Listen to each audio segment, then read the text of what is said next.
नमस्कार, आप सभी का एक बार फिर से स्वागत है हमारे चैनल भक्ति व्रत पर्व त्योहार में। आज सुनेंगे नवरात्र के 8वीं दिन की कथा, यानी माँ दुर्गा के 8वीं स्वरूप माँ महागौरी की कथा। नवरात्र की अष्टमी तिथि पर माँ दुर्गा की 8वीं स्वरूप माँ महागौरी की पूजा होती है। आज नवरात्रि का 8वां दिन है और लोग महागौरी की पूजा करते हैं। मान्यता है कि माँ का ये स्वरूप श्वेत वर्ण का है। कई घरों में नवरात्र की अष्टमी तिथि पर कन्या भोज कराया जाता है और इसी के साथ कई भक्ति नवरात्र की अष्टमी तिथि पर ही व्रत का पारण करते हैं। यदि किसी के विवाह में विलंब हो रहा है तो वो माता महागौरी की पूजा आराधना करें। उसकी समस्या तुरंत दूर हो सकती है। जिसकी कुंडली में विवाह से संबंधित परेशानियां हो उन्हें माता महागौरी की उपासना अवश्य करनी चाहिए। महागौरी की उपासना से जीवन साथी और शीघ्र विवाह संपन्न होने के योग बनते हैं। आइए जानते हैं माँ दुर्गा के महागौरी रूप की पौराणिक कथा। पौराणिक कथाओं के अनुसार माँ पार्वती ने भगवान शिव को अपनाने के लिए कठिन तपस्याएं की थी। हजारों वर्षों तक माता ने अन्न और जल ग्रहण नहीं किया, जिससे उनका शरीर काला पड़ गया।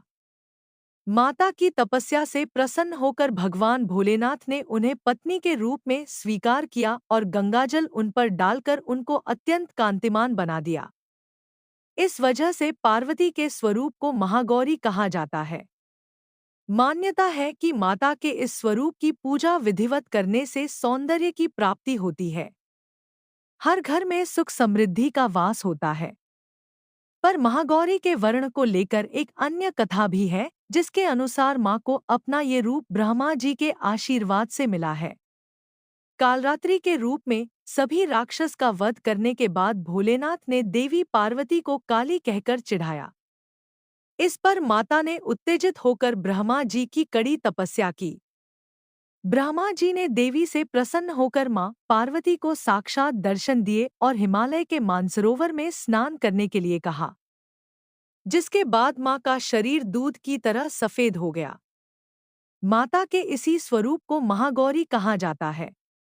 माता महागौरी का स्वरूप बहुत ही उज्ज्वल, कोमल, श्वेत वर्ण और श्वेत वस्त्रधारी है। देवी एक हाथ में त्रिशूल और दूसरे हाथ में डमरू लिए हुए, नीचे वाला हाथ अभय मुद्रा में है। देवी महागौरी को गायन, संगीत बहुत प्रिय है और यह सफेद वृषभ यानी बेल पर स्वर है। माता का कालरात्रि स्वरूप जितना भयंकर है उतना ही महागौरी का स्वरूप शांत और दृष्टिगत है।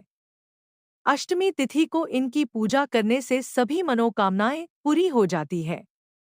ब्राह्मण मुहूर्त में उठकर स्नान आदि से निवृत्त होकर स्वच्छ वस्त्र पहने और माता का जाप बहुत ध्यान से करें। इसके बाद पूजा स्थल पर गंगाजल से छिड़काव करें और 5 देसी घी के दीपक जलाएं और फिर माँ महागौरी की पूजा शुरू करने से पहले माँ के कल्याणकारी मंत्र ओम देवी महागौरी नमः आदि पूजन सामग्री अर्पित करें। महागौरी की पूजा में सफेद फूल अर्पित करें और नारियल या नारियल से बनी चीजों का भोग लगाएं। कुछ लोग नवमी के दिन कन्या पूजन करते हैं तो कुछ अष्टमी को। माता की पूजा में भक्तों को गुलाबी रंग के वस्त्र पहने चाहिए। तो ये थी माता महागौरी की कथा। आपको ये कथा कैसी लगी कमेंट करके ज़रूर बताएं और साथ ही मेरे चैनल भक्ति व्रत पर्व त्योहार को सब्सक्राइब करना ना भूलें। धन्यवाद।